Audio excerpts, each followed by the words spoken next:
May udto mga ka-idol, no?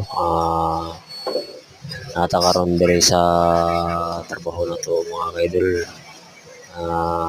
Kumana to liha mga ka-idol. I-premiere na to mga ka-idol. Wala nang tanong-tanong pa mga idol.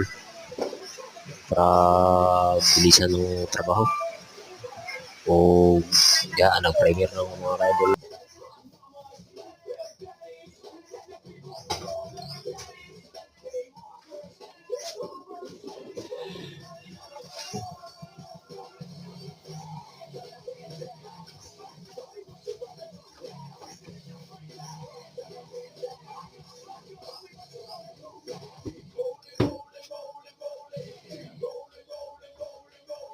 Ano ka na bang babalik ka na doon? Wala namang makakaawal sa'yo.